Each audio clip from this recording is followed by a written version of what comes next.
From The Selfish Path to Romance, download Chapter 1 for free at drkenner.com.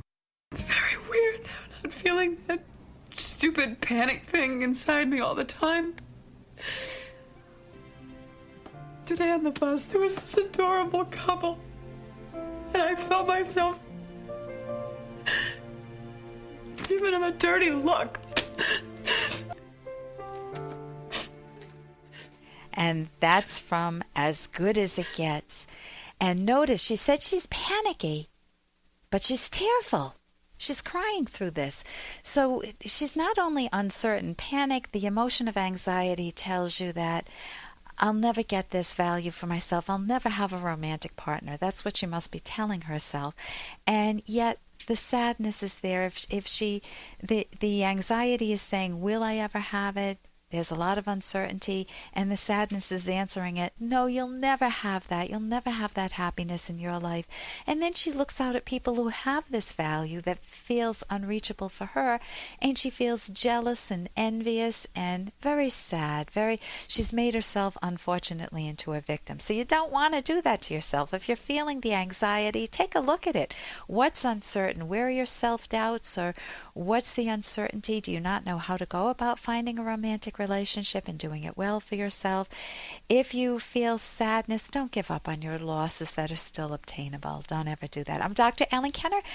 My show is The Rational Basis of Happiness. I'm a clinical psychologist, and even though it's not therapy, I can answer some of your questions, give you some good tips to put you on a better path. My number's toll-free, 1-877-Dr. That's toll-free, 1-877-DRKENNER. My website's drkenner.com. Right before the break, I was talking about reading you a question that I received from a mother who actually is not a mother, but a relative who signs her name Helpless in Chicago. And she's helpless because her sister has a 10-year-old daughter who has started hearing voices. This is a middle kid whose older sister is very hurtful to her, or who just totally ignores her. So imagine being in that household, maybe you experienced that firsthand, whose dad is home a lot. This 10-year-old kid who's hearing voices, her dad is in the house a lot, but dad doesn't know how to relate to his children. So forget him. Mom is out of the picture because she's too busy with the 3-year-old son. So now this girl is hearing voices. How do we make any sense of this? They're on a fixed income. They don't have any insurance. So this is not a very productive family. I mean, these parents are not knowing how to parent. They don't have a lot of skills. And this young 10-year-old feels invisible. She doesn't have her grounding. She doesn't have her bearings in this family. So my guess is that she's gone through a range of emotions, and she's tried many things to reach out to her parents or her sister or her brother, and she's ended up just feeling trapped inside herself. Nobody sees her. Nobody listens to her. Or when they do, it's negative, like with her older sister. So she's got this profound hurt, this sadness, this anger. There's no clarity. She can't make sense of the world. It doesn't seem like a great place to live in. So she hears voices. Why does that happen? Well, I've worked with many, many traumatized children and adults. And what I've seen is that they try to build an imaginary world for themselves, some of them. Some of them build an imaginary world that's positive. They speak to a stuffed animal, or they imagine themselves being a best friend who has better parents and has a happier situation. Or they connect with a teacher at school and pretend the teacher is their parent. They concoct new realities for themselves. They're not actual realities, but they concoct these images to make it bearable for them to get through the day. Now, these are coping strategies that as a child may preserve a better sense for themselves, but they don't help you long range. You need to be able to always focus on the facts to help you out, to see that better people do exist, not just what's in your family. So I get the picture with this child that it's like she's got a Band-Aid over her mouth. Nobody listens to her. Nobody cares. And so sometimes kids don't invent good fantasies, but they invent negative ones, that they're bad, that they should be punished, and that she's a bad girl, and if she's a bad girl, bad girls do bad things, like hurt a classmate, and you say that in your longer email you said it was not physical, but hurt herself, because if she's bad she's got to be punished, or at least it gets attention from her parents, and maybe some secondary gains there. Secondary gains, you act out to get the attention of somebody and then keep acting to get that attention. So my suggestion is that as a relative you could listen to her. Ask her what it's like in her family. If they could afford a sliding scale therapy, seeing a therapist, that would be great to get the whole family into therapy. But as you're asking as the relative, what can you do? And I would say that if you're a very good listener, maybe she'll open up to you and she'll have less need to hurt herself. You can correct some wrong ideas that she's holding in her head, and obviously help her connect better with classmates. She'll need some social skills there. And I think the fundamental is to help dad and mom, obviously this would be the therapy work, to help dad and mom learn how to be better parents and attend to her and not let her suffer the middle child syndrome. I'm Dr. Ellen Kenner, and Dr. Kenner? I hope that helps. Yes? When I was young, I had an imaginary friend. Yes? What was that? Who was that? I had pictures of her, Miss January. Miss January, okay.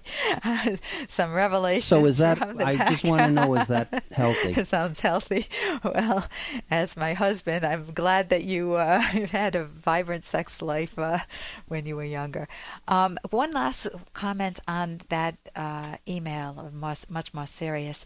Sometimes a child will act this way or hear voices or withdraw into her own world because she's been abused. So you definitely want to look for signs of abuse, whether there are burn marks, cut marks, bite marks, any fear of adults, hostility, seductiveness. It may be just physical abuse or it may be sexual abuse. Any self-injury is a tip-off occasion to some abuse, sexual abuse. Secretiveness, fear of a particular person, maybe a very big change in her behavior, maybe bedwetting when she's not done that in the past. So you want to... Hopefully you'll be able to reach out and rule that one out. And if it's not the case, get her some help ASAP as soon as possible. Okay, I mentioned I would say some things about focus earlier in the show. And that's what I want to go to now. What happens when your mind wanders? You need to focus on your homework, or you need to get a project done, or you need to pay your bills, or you need to get directions and really focus well on what someone says, and your mind just wanders.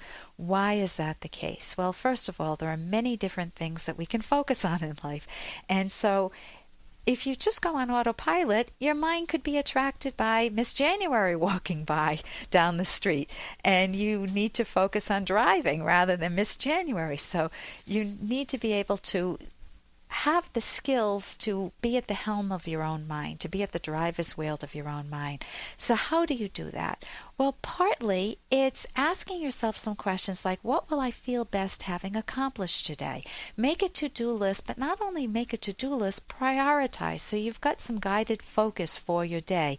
If you just go by the seat of your pants, who knows what you'll end up doing during the day. Usually the easiest things are the things that are least emotional, or sometimes we're distracted by the most emotional things. We've got a problem with our kids, but we have to pay the bills, but we just keep focusing on the problem with the kids. Well, make a note. Write down, I will work on the problem with Jody later on in the day. Right now I'm going to pay my bills. Make a promise to yourself to come back to that. Also notice sometimes our focus is diverted because we're doing a boring task, like homework can be boring. You need to look at the bigger picture. Why am I doing this homework? Well, I'm doing it because, and then you'll see the value, because I want the career of being a designer when I'm older. So I need to focus on this math now, even though I don't enjoy it. Sometimes it's tired. You're very tired. I used to study late into the night. In an article in Good Housekeeping by Janice Graham, she talks about windows of alertness. You want to take advantage of when your peak time is during the day and do your most important thing during your prime time.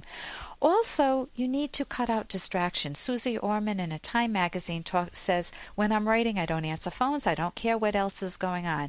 You can't call me. I only call you. I think you have to stop thinking you're at everyone else's beck and call. You cannot complete your thoughts with everything ringing. So that helps too, just saying no, not allowing yourself to go to all the emails and the phone calls, all those distractors. Also build in some breaks and have a standing order, something like stay on task or focus, something like that. I'm Dr. Ellen Kenner. Coming up, we're going to talk about the difference between having just a job, a boring job, and you can't wait till the weekends, and a productive career, something that you can't wait to wake up in the morning and enjoy. I'm Dr. Ellen Kenner on the Rational Basis of Happiness.